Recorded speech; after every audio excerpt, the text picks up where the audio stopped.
जय हो श्री राम भगवान। सुंदरकांड अर्थ सहित।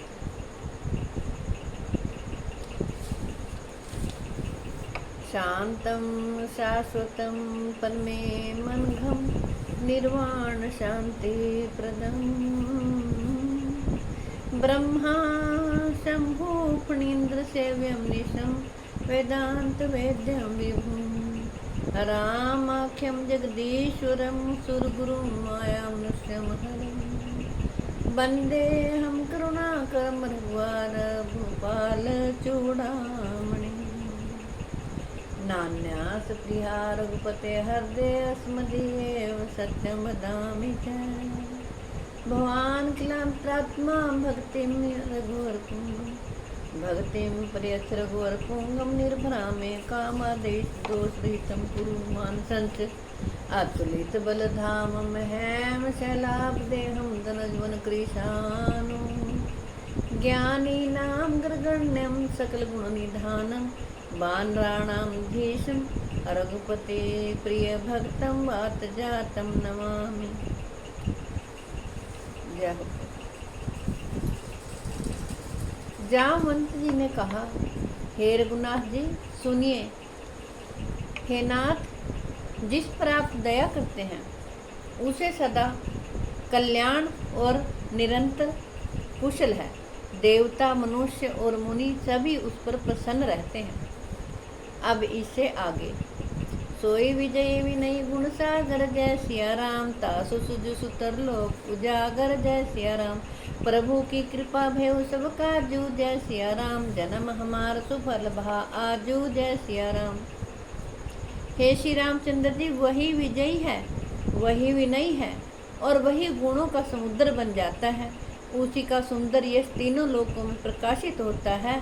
प्रभु की कृपा से सब कार्य हुआ। आज हमारा जन्म सफल हो गया है। नाथ पवन सुत की न जो करनी जय सिया राम सहसो मुख न जाई सुवर्णी जय सिया राम पवन तन्य के चरित सुहाए जय सिया राम जामवंत रघुपति सुनाए जय सिया राम। हे नाथ, पवन पुत्र हनुमान जी ने जो करनी की उसका हजार मुखों से भी वर्णन नहीं किया जा सकता। तब जामवान ने हनुमान जी के सुंदर चरित्र कार्य श्री रघुनाथ जी को सुनाए। सुनत कृपा निधि मन अति भाए जय सिया राम पुनि हनुमान हर्षि लाए जय सिया राम कहु तात कही भांति जान की जय सिया राम रहती करती रक्षा सब प्राण की जय सिया राम।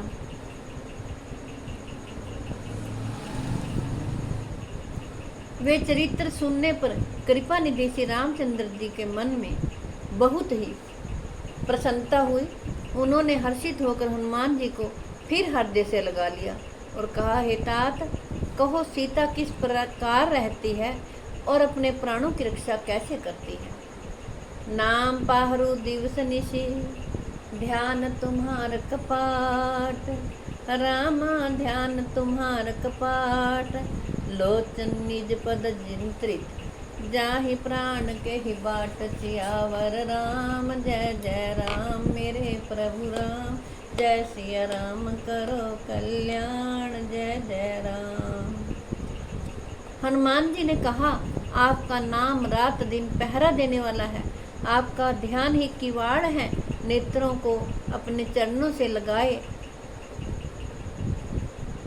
रहती है, यही ताला लगा है। फिर प्राण जाए तो किस मार्ग से जाए। चलत मोहि चूड़ामणि दीन ही जय सिया राम रघुपति हरदम लाई सोई लीन ही जय सिया राम नाथ जुगल लोचन भरिवारी जय सिया राम बचन कहे कच्छ जनक कुमारी जय सिया राम। चलते समय उन्होंने मुझे चूड़ामणि दी। उतार कर श्री रघुनाथ जी ने उसे लेकर हर्ष से लगा लिया। हनुमान जी ने फिर कहा, हे नाथ, दोनों नेत्रों में जल भरकर जानकी जी ने मुझसे कुछ वचन कहे हैं। जानकी जी तो भगवती हैं, भगवती दुर्गा माता जानकी जी हैं, लेकिन उन्होंने हमें सीख देने के लिए कहा है। क्या कहा है? छोटे भाई समेत प्रभु के चरण पकड़ना और कहना कि आप दीन बंधु शरणागत के दुखों को हरने वाले हैं, और मैं मन वचन और कर्म से आपके चरणों की अनुरागनी हूँ। फिर स्वामी आपने मुझे किस अपराध से त्याग दिया? अनुज समेत गयो प्रभु चरणा, जय सिया राम। दीन बंधु प्रण तारित हरणा, जय सिया राम। मन करम वचन चरण अनुरागी, जय सिया राम। कही अपराध नाथ मोहि त्यागी, जय सिया राम। देखो, जनक नंदनी सीता जी भगवती माता है, फिर भी वो लक्ष्मण को कहती है कि लक्ष्मण के पैर पकड़कर कहना, क्योंकि उनको सब पता था रावण का उद्धार करना था। रावण तो माता सीता को छू भी नहीं सकता था, वो तो उनकी लीला थी, उनको कोई छू भी नहीं सकता था। माता सीता को रावण जब उठा कर ले गया, लक्ष्मण जी ने लक्ष्मण रेखा खींची थी, वही उनके मन में था कि मैं लक्ष्मण रेखा को लांग कर आई थी। देखो भगवती माता क्या कह रही है, अनुज समेत गयो प्रभु चरणा। अनुज छोटे भाई लक्ष्मण को कहा है, और उनके चरण पकड़ने के लिए कहा है। अनुज समेत गयो प्रभु चरणा, दीन बंधु प्रणतारित हरणा। कि आप तो दीन बंधु हैं, आपने मुझे किस कारण से त्याग दिया है? अवगुण एक मोर में माना, जय सिया राम। विचुत प्राण न कीन पयाना, जय सिया राम। नाथ सुने ननी को अपराधा, जय सिया राम। निसृत प्राण कर ही हठी बाधा, जय सिया राम। हाँ, एक दोष मैं अपना अवश्य मानती हूँ कि आपका वियोग होते ही मेरे प्राण नहीं चले गए, किंतु हे नाथ, यह नेत्रों तो दर्शन की अभिलाषा रखते हैं, नेत्रों का अपराध है जो प्राणों के निकलने में हठपूर्वक बाधा देते हैं। विरह अग्नि तनु तुल समीरा, जय सिया राम। श्वास श्वास जरई छन माही शरीरा, जय सिया राम। नयन स्रवही जलु निज हित लागी, जय सिया राम। जर न पाव देहर विरहागी, जय सिया राम। विरह अग्नि है, शरीर रुई है, और श्वास पवन है।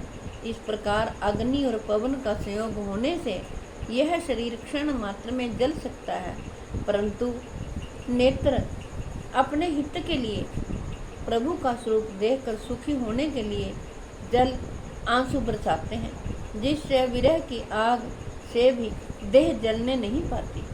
सीता का अति विपत्ति विशाला, जय सिया राम। बिन्ही कहे भल दीन दयाला, जय सिया राम।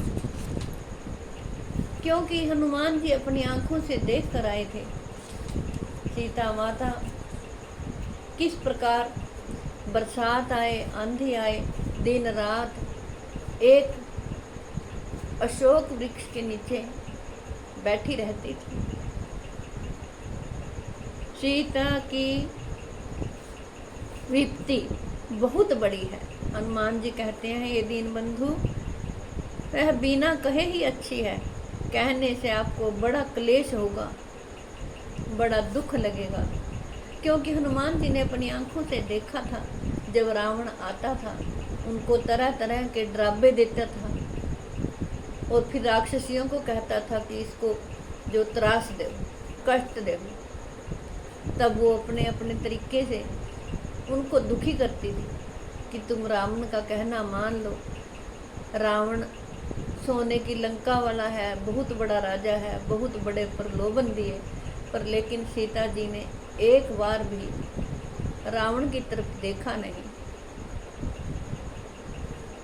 निमिष निमिष करुणा निधि, जाहि कल्प सम बीति।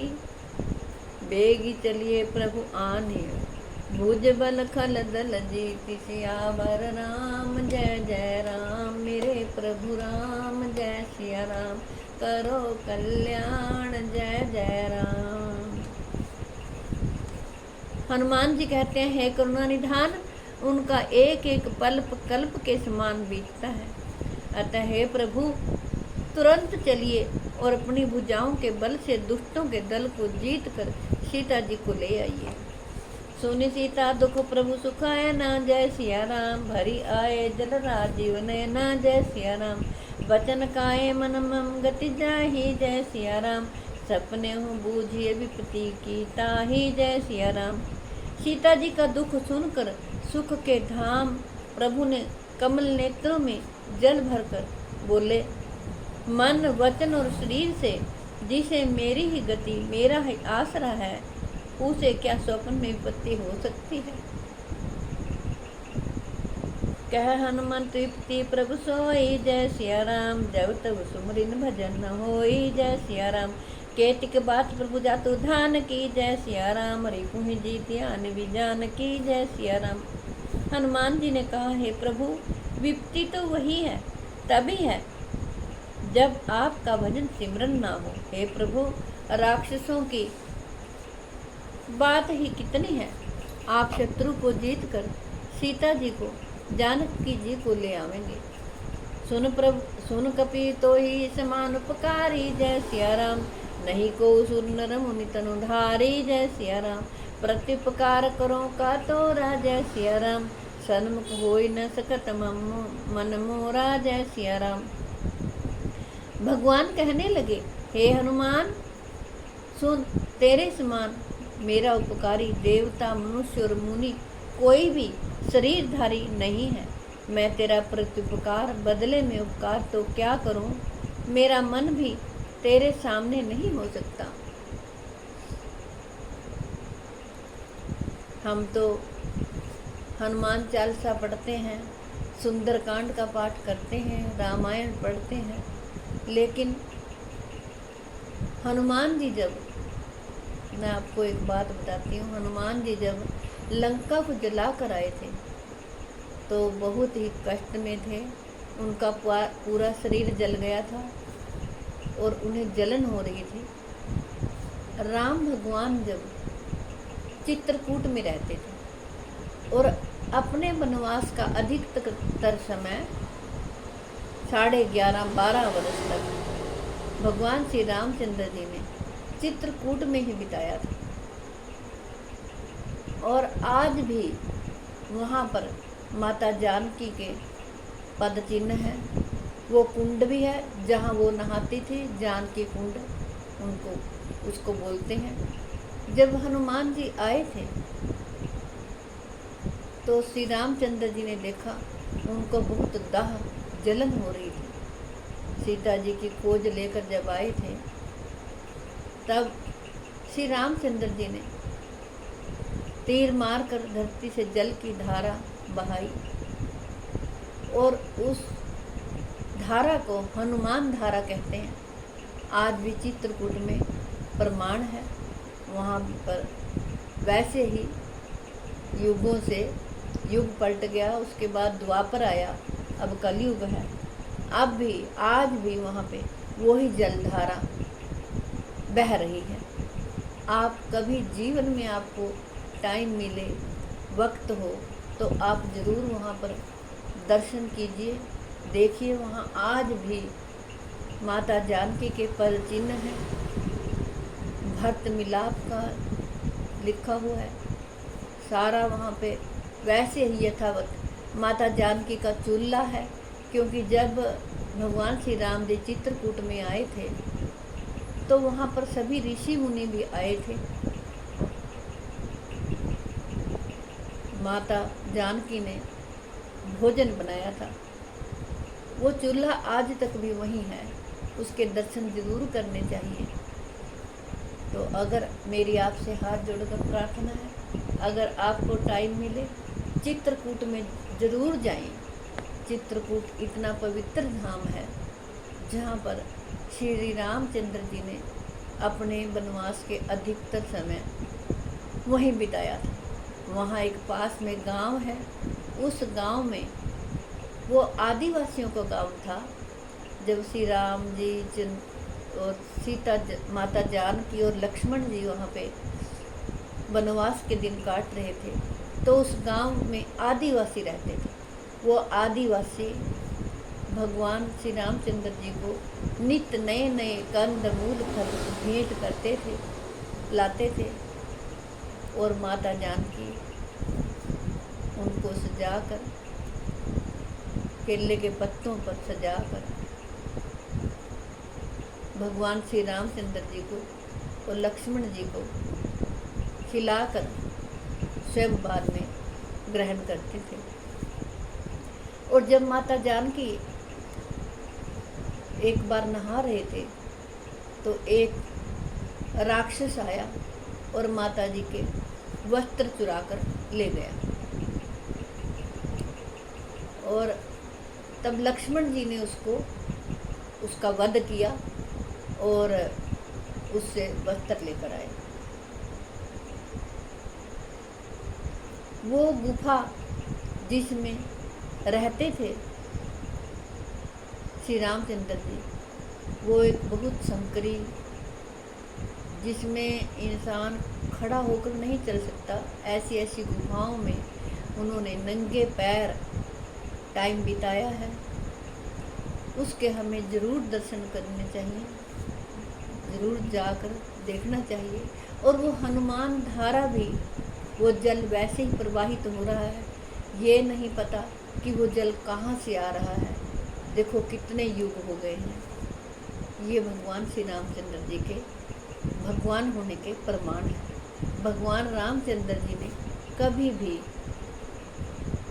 ये नहीं कहा अपने जीवन में कि मैं भगवान हूँ। इतने सरल थे, इतने सौम्य और दया के सागर, करुणा निधान प्रभु साधारण मनुष्य चोले में आए और उसी मर्यादा में रहे। वहाँ के लोग धन्य हैं। अब आदिवासी तो नहीं रहे, उनकी कई पीढ़ियों के लोग आज भी उसी गांव में, जो चित्रकूट के पास ही है, वहाँ पे रहते हैं। वहाँ पे चारों तरफ घना जंगल था और हर समय राक्षसों का भय बना रहता था। जनक नंदिनी सीता जी, जो एक राजकुमारी थी, उसने कभी धरती पे नंगे पांव नहीं चली थी। वो भी वहाँ पर अपने पति के साथ वनवास में रहती थी। भगवान श्री रामचंद्र जी ने बहुत समझाया कि तुम यहीं रहो, माता पिता की सेवा करो। पर माता सीता बोली कि मैं आपके बगैर नहीं रह सकती। पत्नी का एक कर्तव्य है अपने पति की सेवा करना। बहुत तरह से भगवान रामचंद्र जी ने समझाया, पर माता सीता जाने की हट करने लगी। जब श्री रामचंद्र जी ने देखा कि ये मेरे बगैर रहेगी नहीं, अपने प्राण त्याग देगी, तब उन्होंने कहा चलो। माता कुशल्या के कहने पे और फिर वो वनों में गई और कितने कष्टमय जीवन उन्होंने बिताया।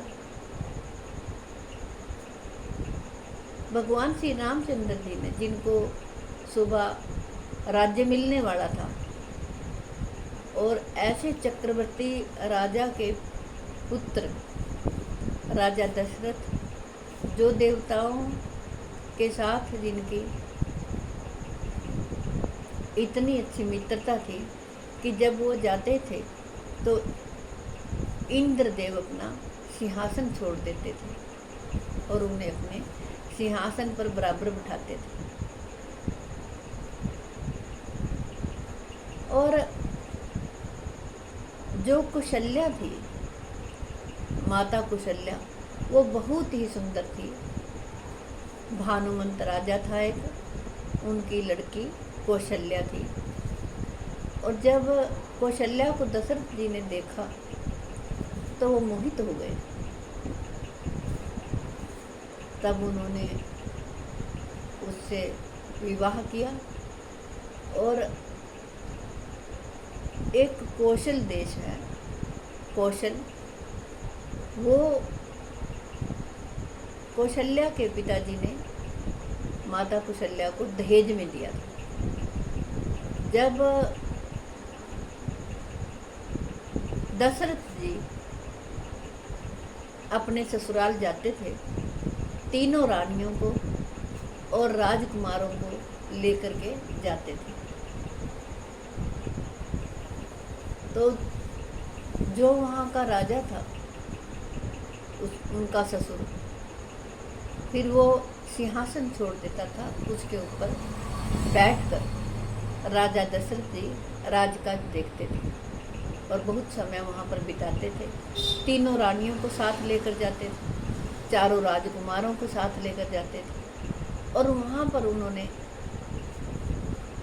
बहुत से कुंड बनवाए ताकि जो साथ सेना आती थी उनको असुविधा ना हो, उन कुंडों में वो स्नान करें। आज भी वहाँ पर बहुत से कुंड बने हुए हैं। और राजा दशरथ जी, तीनों रानियाँ और चारों राजकुमारों के चित्र आज भी वहाँ वैसे ज्यों के त्यों, जहाँ पर दशरथ महाराज अपनी कचहरी लगाते थे, दरबार सजाते थे, वो सब वहाँ पर आज भी प्रमाण हैं। और वो कुंड भी हैं। कुंडों के नाम भी हैं, वो मेरे को ध्यान नहीं है, पर लेकिन आपको ज़रूर दर्शन करने चाहिए, जाना चाहिए। और चित्रकूट में जब भरत जी आए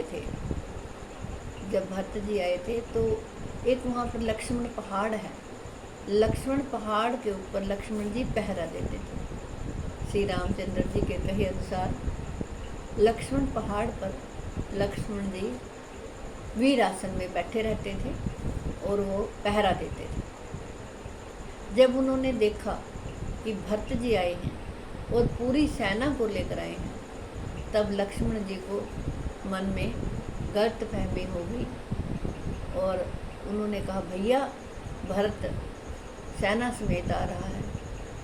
पर लेकिन जब उन्होंने देखा कि भरत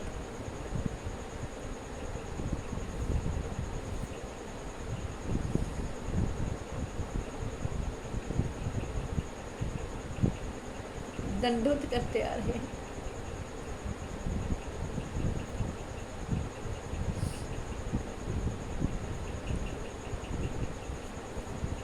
और श्री रामचंद्र जी के चरणों में डंडे की तरह गिर पड़े, तब फिर उनको बहुत पछतावा हुआ और भरत का प्रेम देखकर वहाँ पे धरती पिघल गई। इतना प्रेम था भाई के साथ कि उन्होंने स्वयं राज्य करना स्वीकार नहीं किया और श्री रामचंद्र जी भी उसके प्रेम की धारा में बह गए। सभी ऋषि मुनि, तीनों लोग ऐसे स्थिर हो गए उस भरत के प्रेम को देखकर, बहने लगे। और आज भी वहाँ पे वो धरती पिघली हुई है और श्री रामचंद्र जी के, माता जानकी के चरणों के निशान आज भी वहाँ पे हैं। वहाँ पर बड़े संभाल के उन्होंने छोटे से छोटे मंदिर बना के रखे हुए हैं, उनकी सुरक्षा कर रहे हैं ताकि लोग आएं और अपना उद्धार करें।